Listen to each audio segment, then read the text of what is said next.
Our next guest is another four-star athlete who will bring his talents to Provo. We're just he's five.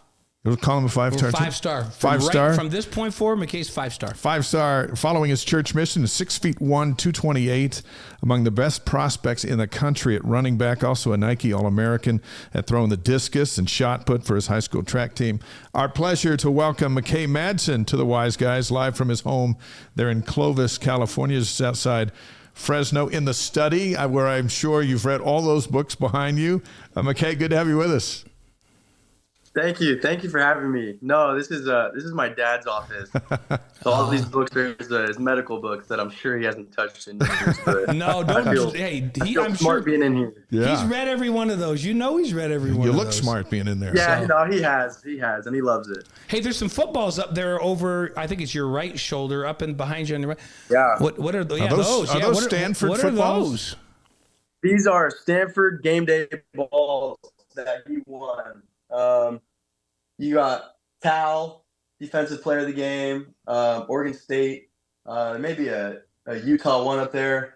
The old Pac-12. The old Pac-12. Yeah, that's good stuff. That's awesome. My son-in-law was an All-American at Stanford, played safety, Dallas Lloyd, and just so you know, Dallas, he's like, yeah, Stanford was great, but should have gone to BYU. He should have gone to BYU. Hey, look, you just got home from your after-school workouts with track and field. When are your state championships coming up? How many are you competing in, and how many titles do you currently hold that you're going to defend? Yeah, so I think the state championship is May 30th and the 31st, and it's so nice. It's at my local. It's our local sister school. Oh, wow, yeah. I wake up, 5-minute drive, and I'm at the state meet. Nice. I actually have a dual meet there this Wednesday, so it's just super convenient being able to practice there a lot throughout the year. So when it comes to states, it's just routine. I got 2 titles to defend, 2 state titles. I won them both last year at that meet. So I'm looking to do that again. And is that the disc and the shot? Is that the 2 that you're defending? Mm-hmm. Yeah, disc and shot. Not many people give it a lot of love, but the throwers community, that's why we're really tight and we all support each other, because everybody else is watching the track while some schools will put us a half mile out on the corner of the school's property, but the community is small but strong. I didn't know there was a throw community. That that sounds significant. A throw community. Yeah, it's great. Well, we have known some really, really good throwers. LJ Sylvester, who was an Olympian here at BYU back in the day, and then there were several that were Olympians here when I was in school playing football. So BYU's got a great reputation in track and field. Are you gonna do some track and field while you're here as well, or are you just gonna focus on football? That's the goal. I love it enough, and I think I'm talented enough to where I could make it work at the next level. We'll just have to see, coming back from 2 years in Argentina and losing most of that technique and form, and now with roster spots being a thing on track teams, I think Coach Nick, the throws coach at BYU, he can only carry 6 guys, so it would just have to depend how willing I am to put in the work, and I think I'd be able to get a roster spot and actually compete outdoors and get some points, but definitely be no indoor season, and I wouldn't have a ton amount of time to work on 4 different events like the college ones, so it'd probably still just be shot put and discus. But yeah, so that's the goal, is to do both, and we'll see what happens when I get back. And you talk about Coach Nick Arrhenius, right? Is who you're referring to, and yeah. And Nick's dad, Anders Arrhenius, was coaching back when I was in school. It's a great family tradition. Nick was a national record holder and all that. So 2 amazing programs that you're going to come play in, both nationally ranked, and that's cool. A lot of young athletes and their parents think they have to just focus on one sport. That's it. You have to be good at that one thing and just focus. But you're in several sports. So how valuable has that been in your overall development? Yeah, it's nice and it's refreshing. Having track in the spring and still being able to compete every week, and it helps me not get burnt out from football. That can be so much. And even last year this time, I was thinking we were doing spring ball already for football, and I realized I had more free time, and I don't have that this year, so it's kind of nice. But I love doing 2 sports, and you get the best of both worlds, still being able to compete and it makes you more well-rounded too. Like I say this, it's probably a hot take, but I think throwers are the most athletic people in track and field because if you're fast, you're fast. Like I get you can train and all that, but at the end of the day, you're just running. Throwing there is so much. It's so complex and articulate um, to be the best. Running, you kind of just run, and if you're fast, you win. But I love doing both. I think they go so hand in hand with the explosiveness from track and football, the speed even on the throw, and just being able to compete. If a series is going bad or anything, you get another attempt. So it's just that competitive aspect too. McKay, you made it very clear during your college announcement on NBC, which, by the way, no one really gets to do. So you got to do that, which is awesome. At that Army All-Star game, that you made very clear that your faith is important to you. How has that helped you strike a balance between being a sports star in high school and a teenager at the same time? It all goes back to like Heavenly Father and Jesus Christ and the blessings they've given. I would not have this opportunity even be on this Zoom or be able to announce at that All-American game if it weren't for the blessings that they have provided for me. So it kind of just roots from that, and I got to thank that every time because, without that, I wouldn't have any of these opportunities. So that's the priority always, because then that'll lead to the success in football, the success in track. Once I stop reading the scriptures, and I get distracted by these everyday things, that's when the marks start dropping. That's when you get slower, you get a little weaker. Football, you're confused and you start messing up some plays. So it all stems from the gospel, and the faith in that has to be rooted in everything, and then everything else will just fall into place. BYU prize commit McKay Madsen on the Wise Guys, presented by Brady Plus and distributed by the Deseret News. Tell us a little bit, take us back to the moment when you felt that BYU was the right place for you, when that decision in your heart and your mind came to you. Yeah, it was very short before the commitment, I'll say. I had a great recruiting process, and I dove super deep into my 3 top schools and did my due diligence, went to 2 home games at each of them this season, traveling every weekend, just not getting a break, but such a good problem to have. And so boarding the plane to go to the All-American Bowl on that Monday, I was still undecided. And I knew that I had to commit that Saturday on national TV. And I kind of set that date so that I would have a commitment ready by then. And I thought I would, but I didn't. So the whole week I was kind of just, in my own thoughts, but also talking to others on, why they chose certain schools over, say, bigger ranked schools at the time. And just getting a bunch of different opinions on, why they committed to, where they are. And throughout the week, I kind of had a set plan, and I probably shouldn't say this, but I had a set plan, and it probably wasn't going to be BYU on that Monday. But every day throughout the week, and this is such a cool spiritual experience for me too, every day it grew stronger and stronger, and it was like a nagging from the Spirit of just like a need to go to BYU. And I'd have these dreams, and I'd be playing college football in these dreams. And I'd wake up the next day and realize, I was in Lavelle Edwards Stadium in that dream. I wasn't in any other stadium. And then I'd just be dozing off or just mindlessly being on my phone and stuff. And I'd envision myself scoring a touchdown. And I'd be in a Cougar blue jersey. And so just small things like that and just repetitive nagging throughout the whole week, I just couldn't deny it. And I was and when my parents got there Thursday night, I was I need to go to BYU. That's all it is. I can't argue with what I felt that week. And so then the Friday night before announcing, I called up all the coaches and I was like, hey, this is my answer. I'm coming. And it was just such a cool experience. So probably that Thursday I knew of a surety but leading up to that, I was pretty indecisive. That's amazing. I appreciate you sharing with us that road. Mm-hmm. When you called Kalani and told him, tell us about how that call went.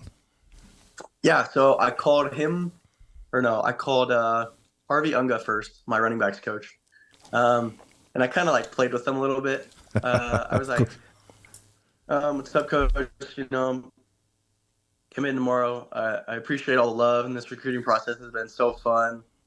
And it kind of made it seem like I was going to tell him off, but then I was like, yeah, it's just been so fun. Just thank you for everything.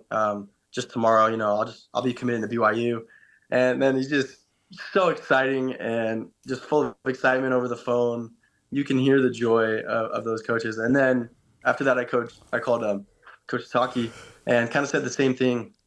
He was just checking up. He's like, hey, how you doing?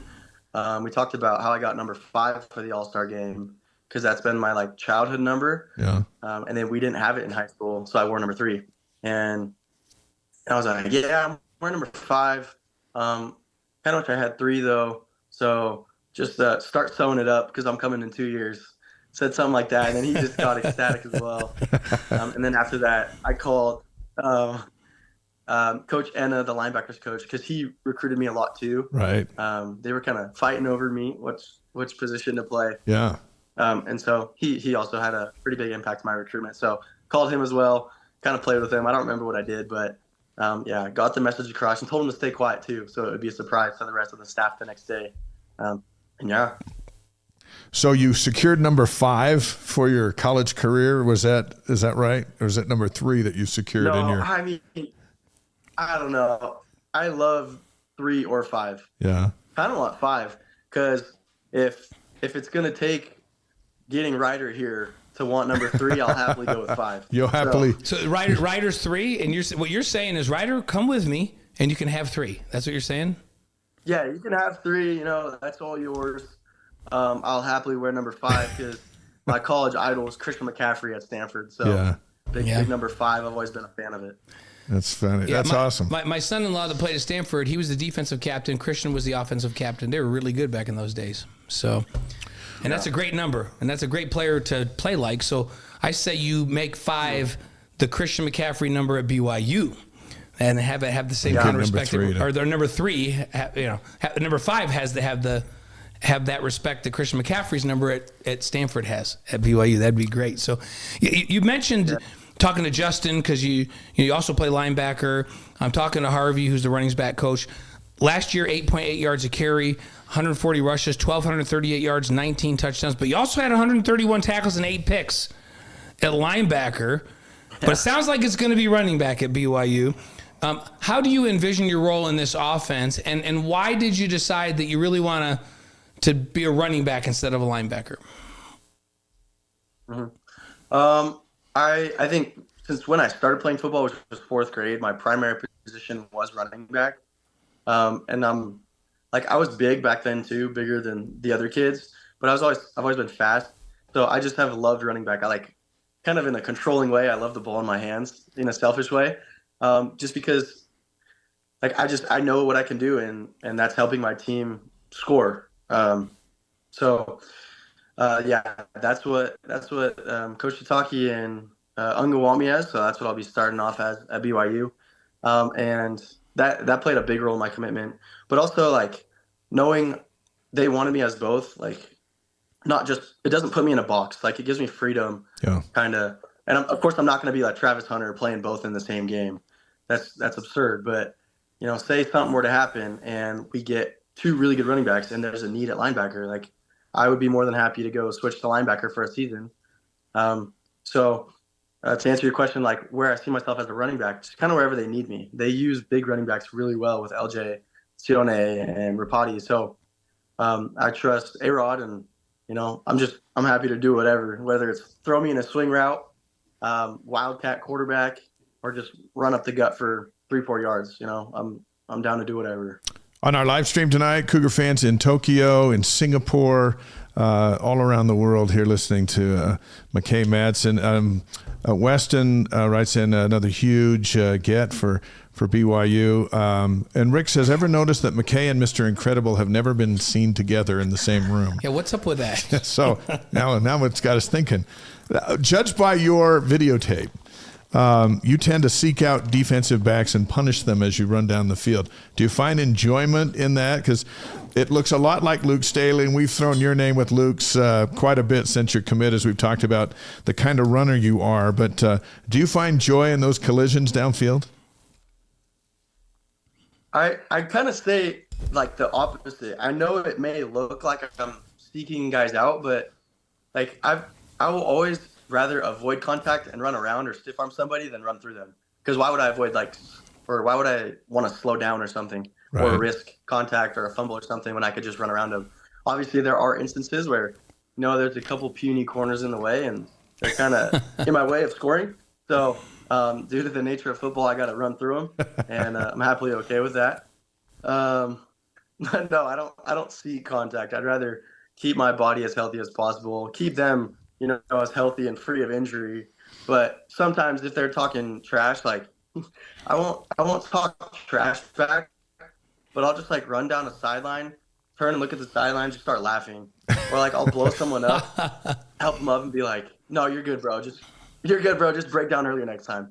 Just give them tips mid game. Just kind of get in their head a little bit, and they hate it. Give them some tips. Yeah. So, No one that's what I'll likes enjoy that. doing. If the corner, yeah, I won't start the trash talk, but I'll try to finish it in a polite way. That's Yeah, good. very- That's good. Tyler Algier, who played running back and linebacker, but he also had a gift of getting across and seeking out somebody and then punishing them as they tried to tackle him.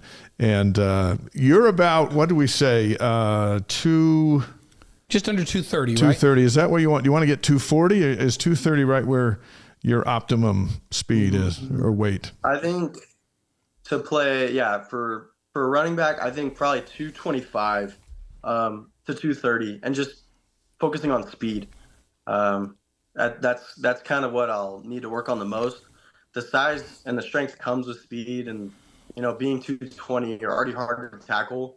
So at that point, I think I just need to get faster and more elusive. But yeah, probably 225 will be ideal weight to play at.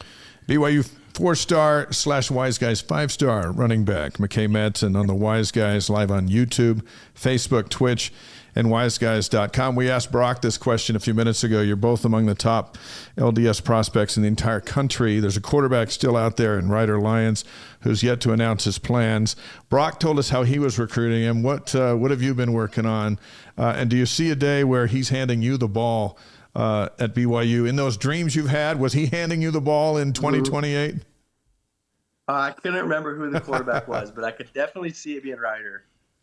Every now and then I'll chirp at him and be like, "You can only find this at BYU," or I'll just slide up on one of his stories and be like, "Come home, brother," stuff like that. I don't want to be an annoyance to him because I'm sure he's bombarded with plenty of other recruiting things, but just constant love, and he knows we want him, and he knows the love is genuine at BYU, and I could totally see him picking BYU, and us working with that triple threat, him handing me the ball or not, me going blocking, and then he dips it over the top to Brock, and we all run down and celebrate together. That'd be great. Well, maybe you need to start having him be the guy in your dreams, and then that projection will have him have him come with you. The triple threat. Your lifetime in sports going to go on pause for the next 2 years. You have your mission call to the Argentina Mendoza mission that starts July 2nd. Why is serving a mission so important to you? I mean, first of all, the obvious answer is because I love my Savior, and that's what He's asked us to do. And then second, it's a priesthood responsibility. And so last week we had our stake youth conference, and one of my senior presentation talks was on missions and how it is our priesthood responsibility to serve, and it's kind of dwindling a little bit in young men nowadays. And they're kind of being more picky and choosy on it, when that's not what it is. It is our responsibility to serve. We don't really get a choice. Yes, there is certain circumstances where you can't, but I've always been set on serving a mission, especially after seeing my brother come home 2 years ago and seeing how his life changed, and the kind of man he is now. Like, I have no problem putting aside my career for 2 years when I'll get blessings the rest of my life after. And really, like, it's kind of cheating in a way. I get back and I'm 21 years old running the ball as a freshman. And I start July 21st. So I don't leave too soon. 3 months today, actually. 3 months. July July 21st. Okay. All right. I had you pinned down there for the second for some reason. Well, we applaud your example. And when you get back, we'll have you back on the show and you can speak fluent Spanish for us. Have you been working on that? Have you been working on the new language? Más o menos. Muy pequeño. But so my dad served in Tampico, Mexico. He's absolutely fluent and uses it every day. Being here in the Central Valley, like over 50% of the population is Hispanic. My brother served in Fort Collins, Colorado, Spanish speaking. Okay. So he's fluent too. So I kind of have FOMO when they talk, and I don't know what they're saying. So yeah, excited to come back and be fluent, but it's definitely going to be a struggle, I think. Look, my nephew, Cash McCann, serving in Mendoza, he's been out 9 months, so he'll be out almost a year when you get there. Awesome. I already told him to make sure he's your trainer. So when you get there, look up Elder McCann in Mendoza, and he'll be looking for you. He'll take care of you. Hey, we can never talk about the Central Valley. One of our dear friends, both Dave and I, is Steve Cleveland, who's a legend over there. I'm sure you know the Cleveland family over there. So I'm certain he's excited to see a legend. You're a legend over at Clovis now and in the Valley. He's really excited to have you come to BYU. There really is a good BYU presence and a good presence for the church where you grew up. Did the people around you and your ward and all that influence your decision to come to BYU in any way? Not in a major way, but like tons of my ward is just diehard BYU fans. And so every Sunday they're chirping, they're asking about my other visits and comparing them, or they're like, did you catch the BYU game? Did you see the running backs? And I just kind of stuff that I had already thought through and everything, but really it just showed the love and community of the BYU fans. Like, that's why wherever you go, you're going to see at least half or more in blue. And so it's a genuine support system and community. So, yeah.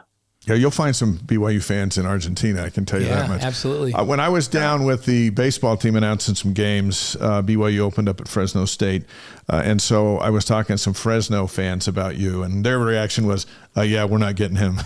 That's not going to happen for us. That's going to happen for BYU. For the no big boys. Fresno State in the future. So. All right, McKay, we're ready with 5 questions. I don't know if you had a chance to listen to Brock's, but they're going to sound similar, but we want your genuine answers. 5 questions are presented by strategysquare.co for our incoming McKay Madsen. You ready? Yep. Let's start with your favorite sports movie. Favorite sport movie? Either Benchwarmers or Kicking and Screaming with Will Ferrell. Comedies. You like comedy sports, yeah. Of course, Brock took Remember the Titans, but Benchwarmers is a classic. Kicking and Screaming's good because who was it? Was Ditka in that? Who was the other coach opposite? Yeah, it was Mike Ditka. It was Mike Ditka. That's a good one. So I was with Jim McMahon this last week on the Cougar cruise, and he was telling us some Mike Ditka stories that had me just cracking up. So, okay, so that's it. Benchwarmers or Kicking and Screaming. How about your favorite singer or band? Oh, man. I like the duo Nico and Vince. I don't know if you reckon they make the song like Am I Wrong? Kind of like not an African style, but just like a pop.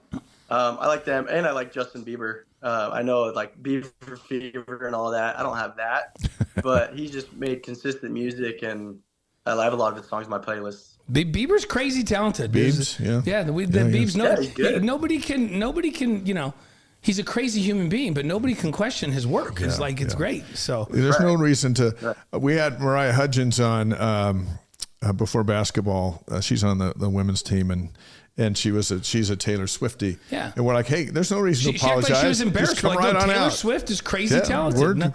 Now Nico and Vince, I don't know, but I'm going to look them up. I don't know Nico and Vince either. Yeah, look them up. It's catchy. It's like late summer vibes. So summer vibe. We like our viewers from all around the world to get some culture and hear about some new bands. So Nico and Vince, and we'll okay, we'll have them look them up. I gave them Common Kings. Have you heard the Common Kings before?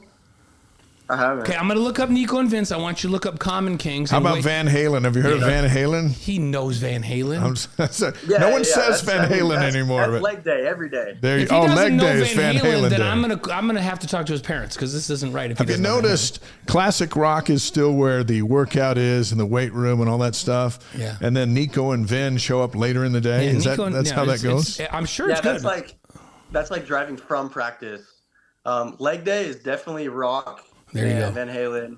I'd say bench and arms day is more like pop, Justin Bieber. Okay. But But yeah, legs, I nothing else works besides the rock. Which falls right in line, the type of music with what I told Brock. And I told him, they used to tell us arms for show, legs to go. Right? So, the arms are great. They'll get you a date, but the legs are going to make you out on the field. So, and I like that it's Van Halen for legs. Arms will get you a date. That's unconfirmed. That's why Dave never got a date. So there you go. Okay, your favorite food. Oh man, I was just thinking about this. Like just dirty street tacos or Panda Express.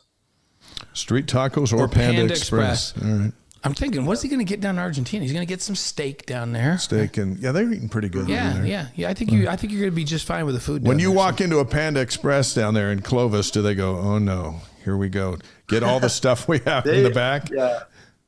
It's a bi-weekly thing. They know them. It's just great. I just get the fried rice, double orange, and then honey walnut shrimp. Okay. Can't go wrong. That sounds good on the way home from the show tonight. I might get that. So, all right. Or my mom's pot roast. A mom's pot roast. Extracted. That's classic. Sunday night. Classic USA right there. So, all right, 2 more. All right, your favorite sports moment up to this point, because we know there's going to be more when you get here. Oh man. One of them is track season, hoisting up the state trophy with my teammate. We went 1 and 2 in shot put, and so just us two and our points combined got us state runner up as team. Wow. We lost by like 5 points, but it was just the two of us, and we got 28 points combined. That was great. Or last year in our football Central Section Championship, I went 3 carries for 3 touchdowns. And so on that third one, I was just like, I just felt unreal. And so I was just going insane with my teammates. And then hearing the clock run out at the end, my brother, he had like recently gotten home from his mission, running over to hug him because I'd been to all of his games all of high school. And so he finally got to mine, and it was the championship. And so that was just such a great moment. That's awesome. Good stuff. Share it with family. So, hey, by the way, Dana Rock on the chat says a lot of Italian food in Argentina, and then empanadas and barbecue as well. Yeah, so you can live on that. Sounds like you'll be well fed down there. I think you're going to be okay. So, I'll be good. Yeah, I'll be good. Okay. So the last question we have for you is, and keep in mind, Mother's Day is just a few weeks away. So, what's the favorite thing about your mom? Oh man. Ooh.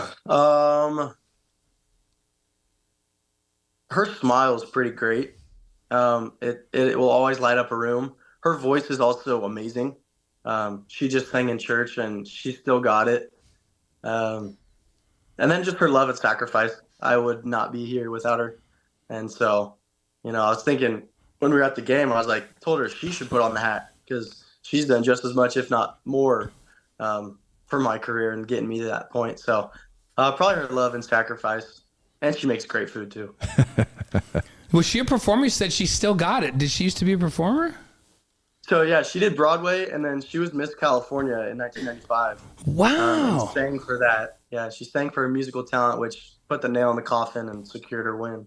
That's awesome. And so she performed on Broadway, too, huh? Yeah, she would travel the world, I think.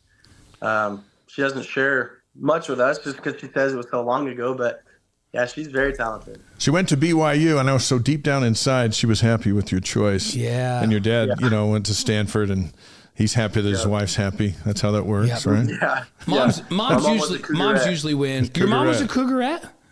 She was, many years ago. Well, if you tell me the years, then you're going to give her away her age, so you can't tell me. Because my wife was a Cougarette. She was a captain, and my daughter was a Cougarette. My daughter is a Broadway star right now. So nice. I need to meet your mom. We're gonna have. She's awesome. I met the folks twice. That's right. You did some tours of the broadcast, but okay, that's on my list of stuff I need to meet. I need to meet McKay's mom. Listen, we wish you the best in your title defenses coming up at the state meets there in California, and an awesome mission. And we look forward to calling your games when you get back, which are going to be. 2 very fast years from now. So enjoy the moments, and thanks for being on our show tonight. And we look forward to growing old with you up here in Provo at the football stadium. Yeah, thank you for having me. Can't wait. It'll be, like you said, 2 quick years, and then we'll be back running the ball. So running the ball, talking trash in Spanish. That's exactly right. what we Yeah, expect. let's go. With other teammates that speak Spanish. Yep, that's the way you do it. So, All right, Brock. Thanks. McKay, thank you so much. Thank you guys. Have a great Take night care. and give our best to your family. Will do. See All ya. right, right there from the dad's office we'll call that the smart room because, Yep. Had all like he kinds said, of he goes, he medical feels books. smarter Yep, in here. McKay Madsen, this is, it's not an understatement, one of the biggest recruits for BYU in a long, long time.